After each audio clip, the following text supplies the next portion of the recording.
Welcome to the Fear and Greed Business News Afternoon Report for Thursday, the 19th of September 2024. I'm Sean Aylmer. Every afternoon, we've got the 5 stories that happened today that you need to know about.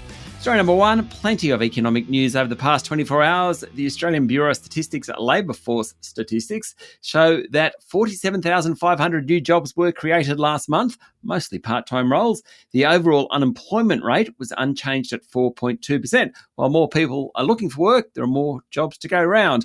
While the leading indicators of the labour market suggest it will slow, it's only doing so very slowly. Also, overnight, the US Federal Reserve cut the benchmark rate in the world's biggest economy by 50 basis points. The era of easing has begun, with the Fed signalling more reductions are on the way. It's the first cut in more than 4 years and leaves the Fed funds target rate at between 4.75% and 5%. Story number 2, well, it's the fallout from the US rate cut and the employment figures. Combined, they helped push the local market to a new record close of 8,182 points, but not before it briefly touched 8,200 points at about 3 o'clock today.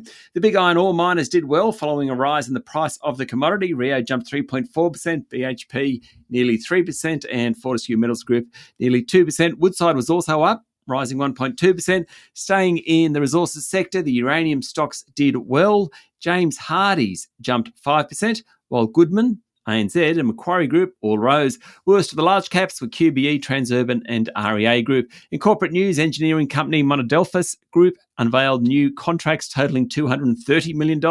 Commercial explosives maker Orica expects earnings to be above previous forecasts for the September half year. And Brisbane-based testing giant ALS said its minerals business has faced volume headwinds, triggering a 9% drop in its share price, the worst of the top 200. Story number 3, Australia has abstained from a United Nations vote calling on Israel to end its unlawful presence in Palestine. The United Nations General Assembly adopted a Palestinian-drafted resolution demanding Israel end its unlawful presence in the occupied Palestinian territory within 12 months. The resolution received 124 votes in favour, while 43 countries, including Australia, abstained, and Israel, the United States, and 12 others voted no. Foreign Affairs Minister Penny Wong told ABC Radio the government looked very carefully at the resolution and sought amendments that meant the resolution better reflected the July opinion of the International Court of Justice. That said, Israel's occupation of Palestinian territories and settlements was illegal and should be withdrawn. That's different to unlawful presence. When the amendments weren't forthcoming, Australia decided to abstain. Story number 4, Woolworths is under pressure to ditch the Big W discount chain and spin off its New Zealand division and return to focusing on supermarkets. Woolies has been the underperformer of the big 2 supermarket chains, with Coles outperforming in terms of sales growth.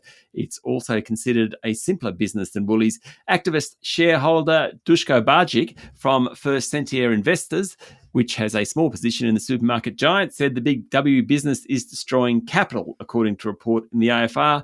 Big W competes with Kmart and Target and has struggled for several years. Blackwattle Investment Partners Ray Davis said that the New Zealand supermarkets division hasn't performed well and could be sold off.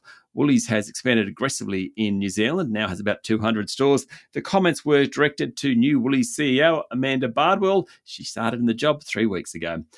And story number 5, walkie-talkies and solar equipment exploded across Lebanon this morning, Australian time, in an apparent second wave of attacks targeting devices a day after pagers used by Hezbollah blew up. At least 14 people were killed and more than 450 wounded in the second wave, according to Hezbollah.